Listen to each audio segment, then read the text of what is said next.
আমার বন্ধুগণ, আজকে আপনারা যদি একটু লক্ষ্য করেন দেখতে পাবেন সবচেয়ে বেশি যাদের দোষ ত্রুটি নিয়ে, যাদের বিচ্যুতি নিয়ে, যাদের গোপন বিষয়গুলো নিয়ে সোশ্যাল মিডিয়া সহ বিভিন্ন মিডিয়ার মধ্যে আলোচনা হচ্ছে, তারা হচ্ছে আলেম সমাজদের বক্তব্য নিয়ে, আলেমদেরকে নিয়ে।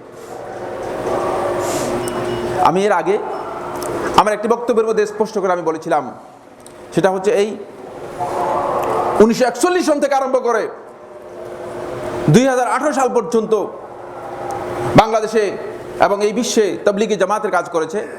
তবলিগি জামাতের আমির ছিলেন সাআদ, মাওলানা সাআদ, আপনারা জানেন। তার দৃষ্টিভঙ্গির সাথে, তার বক্তব্যের সাথে, তার মানহাজের সাথে আমাদের দ্বিমত রয়েছে। দেখা গেল হঠাৎ করে তার সাথে কোনো না কোনো মাসআলার ব্যাপারে বিরোধ তৈরি হয়েছে। একদল লোক তার এমন সমালোচনা শুরু করলো, এমন দোষ ত্রুটি বর্ণনা শুরু করলো, মনে হয় যেন এর চেয়ে ইহুদিদের দালাল আর কেউ নেই।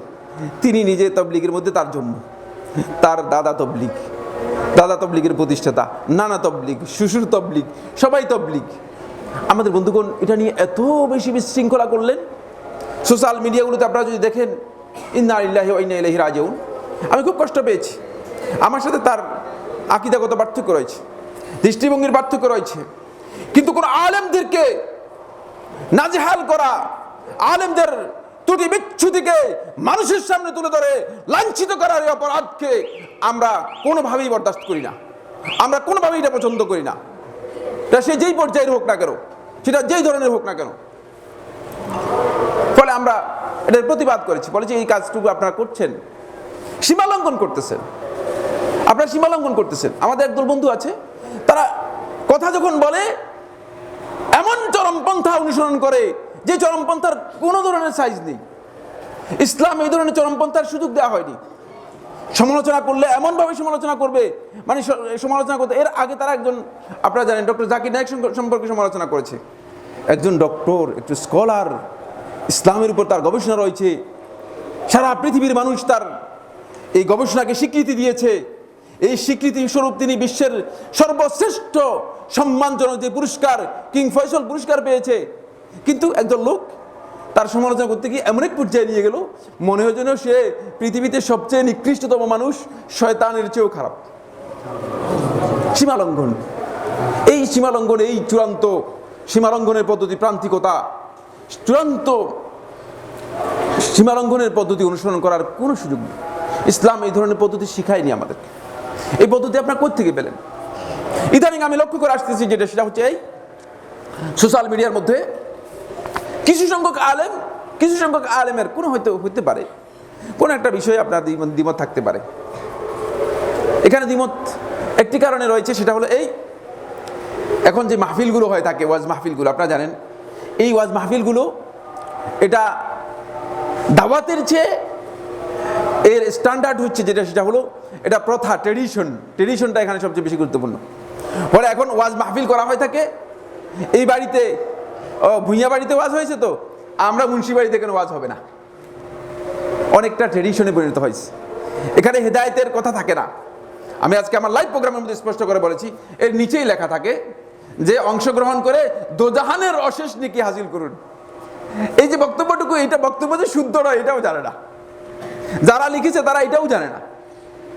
অনেকে মনে করে থাকে যে এখানে অংশগ্রহণ করে আর এক বস্তা সওয়াব নিয়ে চলে আসলেন। এখানে হুজুর যিনি আসেন তিনি কয়েক বস্তা সওয়াব নিয়ে আসেন আর এগুলো বিতরণ করেন আর সওয়াবটা নিয়ে আপনি চলে আসলেন। এটা এমন নয়, পুরোটাই বিভ্রান্তি।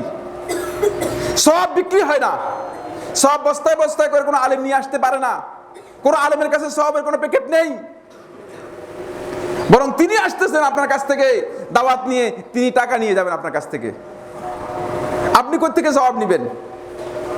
সওয়াব তো নিতে পারলেন না আপনি। হতে পারে যে হয়তো ইমানটাও বিক্রি করে সেখানে চলে আসবেন। ওই ওয়াজ মাহফিলের এই যে একটা শিল্প তৈরি হয়েছে, ওয়াজ শিল্প, এটা আমি নাম দিয়েছি ওয়াজ শিল্প। ওয়াজ শিল্পী যারা রয়েছে, এই ওয়াজ শিল্পীদের মধ্যে এখন বড় ধরনের কে কার থেকে কত মানে শৈল্পিকভাবে উপস্থাপন করবে, কেউ কমেডি করে, কেউ ড্যান্স পর্যন্ত শুরু করে দিয়েছে, গান করে, মানে হেন কোনো কাজ নেই, হেন কোনো বিষয় নেই। এগুলো ওয়াজের মধ্যে লোকদেরকে সন্তুষ্ট করার জন্য, লোকদেরকে নিজের দিকে ভক্ত তৈরি করার জন্য এই কাজগুলো করতেছে। এই কাজগুলো করতেছে। এখন এই ওয়াজ শিল্পী যারা আছে তাদের মধ্যে তাদের ভক্ত বেশি, তাদের অনুসারী বেশি, কার অনুসারী বেশি, কার ডিমান্ড অনেক বেশি, কার টাকা অনেক বেশি, এই সমস্ত কারণে একটা বিদ্বেষ তৈরি হয়ে গেছে। যেহেতু এটা দাওয়াতি কাজ হচ্ছে না, এখানে ইখলাসের অভাব আছে, এখানে ইখলাসের ঘাটতি আছে, এখানে ইসলাহের কাজ হচ্ছে না, দাওয়াতের কাজ হচ্ছে না। ফলে এখানে এমন বিষয় তৈরি হচ্ছে যে বিষয়টি হচ্ছে আমার বন্ধুগণ, যে এখানে একটা রেষারেষি তৈরি হয়ে গেছে। এই ফিল্ডের মধ্যে কি তৈরি হয়েছে? একটা রেষারেষি তৈরি হয়ে গেছে। এই রেষারেষির কারণে আমাদের আলেমগণ নাউজুবিল্লাহ মিন যালিক একই ঘরানার আলেম, একই আকীদার আলেম, একই চিন্তাধারার আলেম, সবাই দারুল উলুম দেওবন্দ থেকে পাশ করা দেওবন্দি ঘরানার আলেম, কিন্তু তারা এমনভাবে আলেমদের একদল আরেক দলকে এমনভাবে আলেমদের বিরুদ্ধে আচরণ করছেন, তাদের মানে দোষ ত্রুটি গোপন বিষয়গুলোকে অনুসন্ধান করে পাবলিকদের সামনে, মানুষদের সামনে তুলে ধরার জন্য চেষ্টা করছেন। এই কাজটি গর্হিত কাজ। এর মাধ্যমে আপনার সম্মানহানি হবে, ওই আলেমের সম্মানহানি হবে, আলেমদের মর্যাদা মানুষের কাছ থেকে হারিয়ে যাবে, আলেমদের মানুষ মর্যাদা দিবে না। আপনারা ভুল কাজ করতেছেন। আলেমদের প্রতি আপনাদের ভালোবাসা নেই, আলেমদের প্রতি আপনাদের শ্রদ্ধা নেই, আলেমদের বক্তব্যের প্রতি আপনাদের আস্থা নেই। ফলে আলেমদেরকে আপনারা তুচ্ছ জ্ঞান করার জন্য চেষ্টা করছেন, আলেমদের সম্পর্কে বিরূপ মন্তব্য করতেছেন। আর এই কাজগুলো আমরা দেখতে পাচ্ছি যে একদল আলেম করতেছে। কেন এগুলো করতেছেন? কেন এইভাবে আপনারা এই কাজগুলো করতেছেন?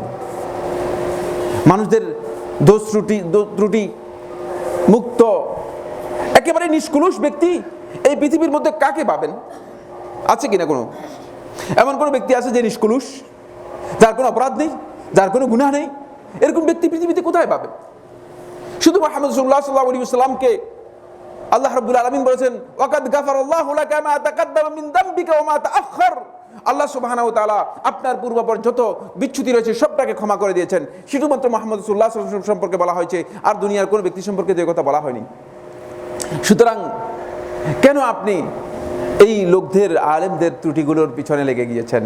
যদি লেগে যান তাহলে আপনি দুটি জিনিস হারাবেন।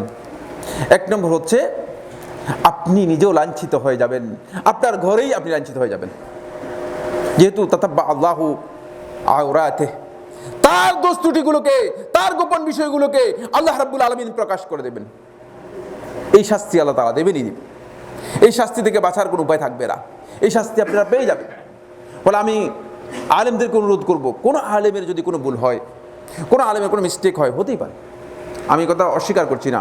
আমার পক্ষের কথা বললেই মানে তাদের সাথে আকীদাগত আমার বিরোধ থাকতে পারে, তাদের সাথে ইলমি বিরোধ থাকতে পারে, ইজতিহাদি ফিকহি বিরোধ থাকতে পারে, কিন্তু এই কারণে তাকে আমি ছোট করে দিব, এর অর্থ আমি নিজেই ছোট হয়ে যাব। কিন্তু আমি এটা বুঝতে পারি, আমি ক্ষতিগ্রস্ত হব।